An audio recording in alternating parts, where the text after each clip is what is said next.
That a French novel from the early 1960s should directly spawn an enduring American film franchise that has been repeatedly revived over generations seems an unlikely turn of events, but then I suppose in some way that's the core of this whole story. Planet of the Apes is probably best known for the 1968 film starring Charlton Heston and its iconic ending.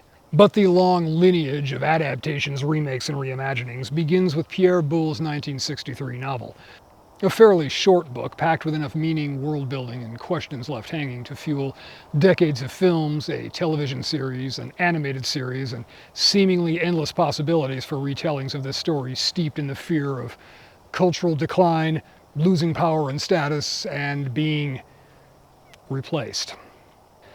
I should also mention that Boulle wrote Bridge on the River Kwai, based on his experience as a POW in Southeast Asia. Consider that in the context of how the narrator interacts with his captors.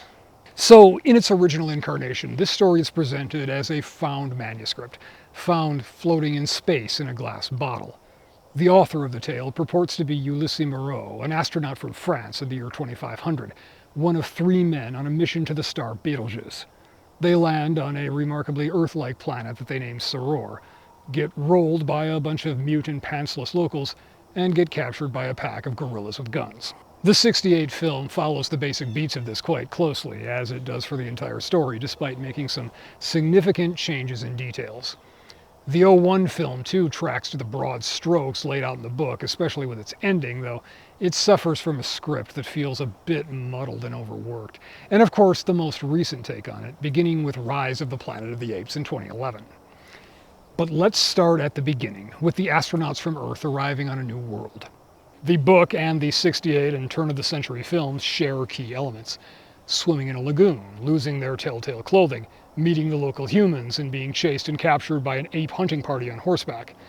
From confusion to captivity, Ulysse finds himself confined with a bunch of dim-bulb human-shaped critters, including Nova, a female that he is placed with. I don't say woman because, well, we had to do with inhabitants resembling us in every way from the physical point of view, but who appeared to be completely devoid of the power of reason. This, indeed, was the meaning of the expression I had found so disturbing in Nova and that I now saw in all the others. A lack of conscious thought, the absence of intelligence. But where the film shows a small village in a society with relatively primitive technology, the book describes a world very much like our own, only inhabited by apes.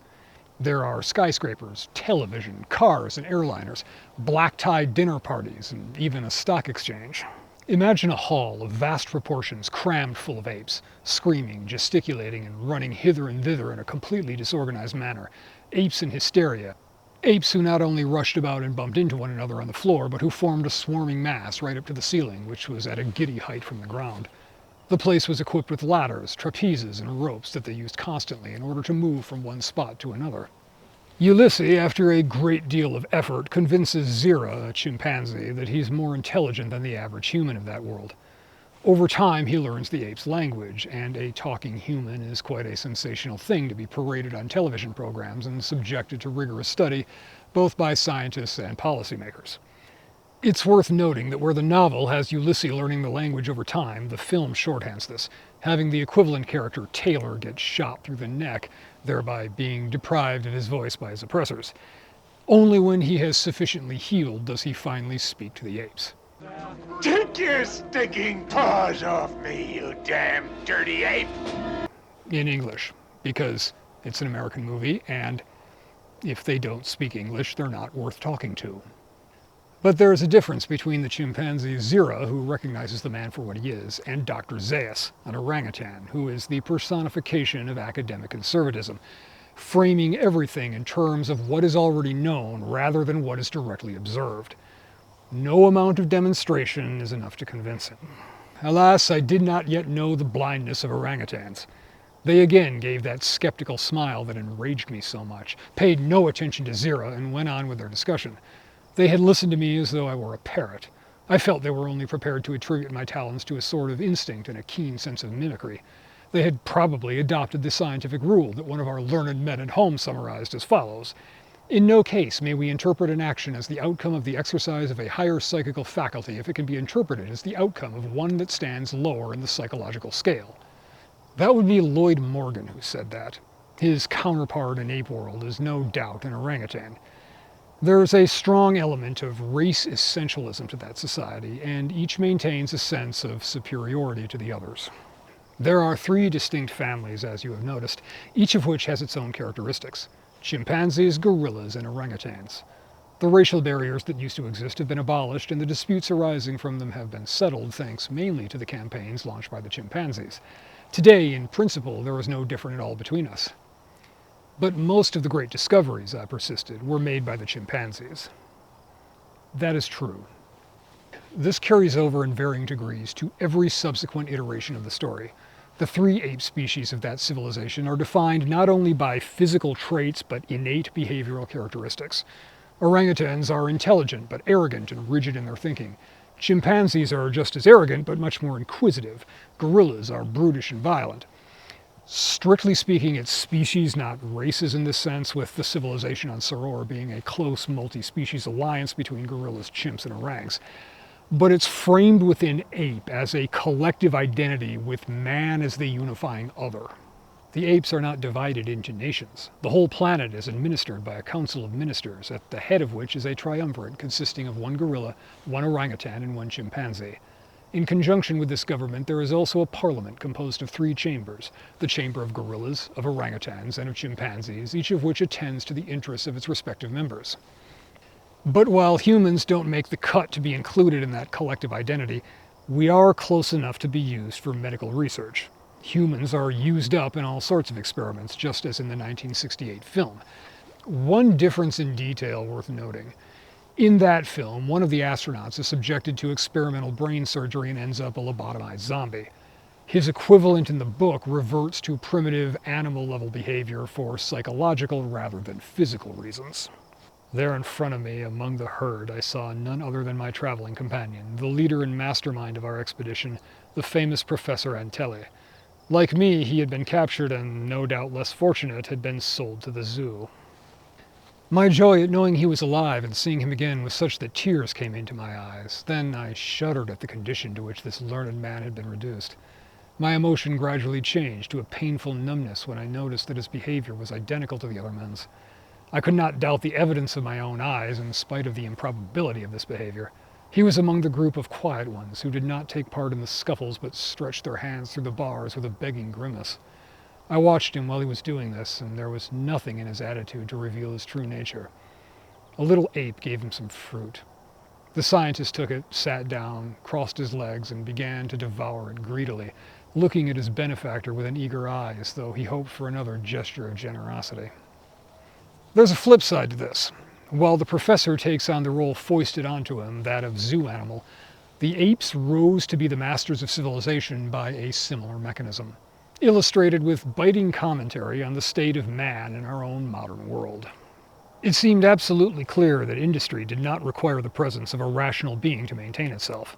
Basically, industry consisted of manual laborers always performing the self-same tasks who could easily be replaced by apes, and at a higher level of executives whose function was to draft certain reports and pronounce certain words under given circumstances. All this was a question of conditioned reflexes. At the still higher level of administration, it seemed even easier to concede the quality of aping. To continue our system, the gorillas would merely have to imitate certain attitudes and deliver a few harangues, all based on the same model. I've sometimes used the term harangutan in just these sort of scenarios. It sounds a bit glib and simplistic, and it is, the idea that industry can just go on without much conscious intervention. But it's also essentially the argument being made on both sides of the AI and robot issue, replacing people with machines instead of apes. And this aping of behaviors gets to the underlying mystery vexing zero. Ruins of a prehistoric city have been discovered, and they're shaking the foundations of the apes' understanding of their own history. It is much more than 10,000 years old, and therefore constitutes a unique record, tending to show that simian civilization did not burst forth miraculously out of the void. Something existed before this present era, but what? After this month of feverish investigation, we are disappointed, for it seems that this prehistoric city was not very different from those of the present day, We have discovered remnants of houses, traces of factories, vestiges showing that these forebears had motor cars and airplanes, just as apes of today do. And so we have the groundwork for that iconic ending to the film. Everything in the subsequent Planet of the Apes projects is set up here in this text. While the details are quite different, the film is a faithful adaptation thematically, and every subsequent take on it comes back to that in varying ways. But that doesn't mean that it's all just rehashing. The text inspires many new directions from its core ideas, including that ending. The book ends with Ulysses launching back into space with Nova and their child, and they head home to Earth. When they arrive, things are familiar yet not. The much maligned ending to the Tim Burton Apes film is very close to the original story. They land in a field near Paris. He notes that the Eiffel Tower is still standing after all their time traveling in space. Vehicles approach, seeming somewhat outdated. The police are coming to investigate the landing, and they see one of the officers for the first time. He jumps down. He takes a few steps toward us, emerges from the grass, and at last appears in full view. Nova utters a scream, snatches my son from me, and rushes back with him to the launch, while I remain rooted to the spot, unable to move a muscle or utter a sound. He is a gorilla.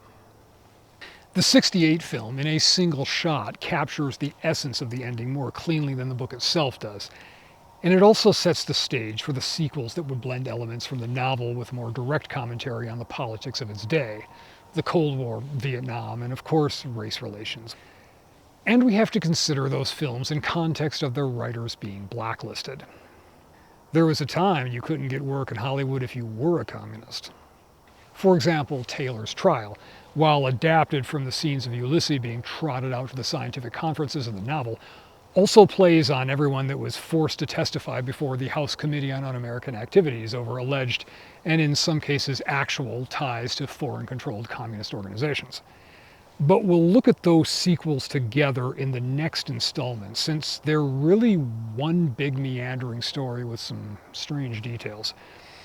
For now, let us consider both endings as endings, just as they were for those who read the book or saw the film when they were new and stood alone.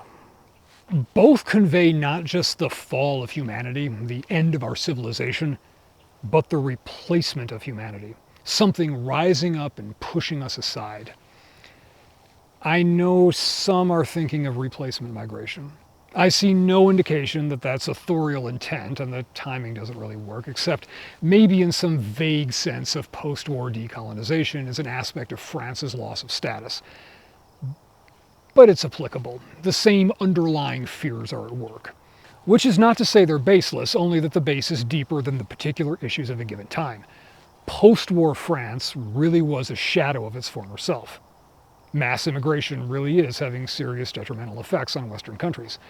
But the more general sense of the world you know, that things are no longer as they should be, that isn't inherently political. It's just part of living long enough.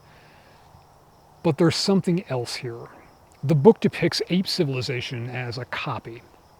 Sure, individual apes make choices, have wants, and act on their own agency, but on a civilizational level, they're an echo, making the same mistakes and having the same fears. Even the ape space travelers that bookend the story have the same subtle fear of being supplanted. A likely story, said Jin at last, forcing a smile to his lips. Phyllis remained wrapped in thought. Certain parts of the story had moved her and seemed to contain a germ of truth. She said so to her companion. It just shows there are poets everywhere in every corner of the cosmos, and practical jokers, too. She pondered over this, but was not so easily convinced as he was. However, she reluctantly agreed. You're right, Jin. That's what I think. Rational men, men endowed with a mind, men inspired by intelligence. No, that's not possible. There the author has gone too far. But it's a pity. On some level, it's a story of the rise and fall of civilizations, of cyclical history, even maybe the kinship of all sapient beings. But with the film especially, infused as it is with 1960s political turmoil, it's also a warning about getting too caught up in the fight. It takes a solid swing at the idea that the problems of today are the worst problems we could have, and if we knock them down, something better will follow. When I say this, I'm sure almost everyone thinks of that last line. But I'm also thinking a bit earlier, when Taylor is still detached enough to be rational, intellectually coming to terms with humanity's end and the rise of his successor, his imitator. But he was here before you, and he was better than you are. This idea that we, right now, may be the high point, and we're staring over the precipice, and that the fall will in some sense be our own fault. It carries through in every iteration of the Apes franchise going forward. But we'll get into that next time. I was hoping to have Gun Monkey shirts ready for this one, but so far I am not happy with the design, which is entirely my own fault. But before this series is done, that should happen.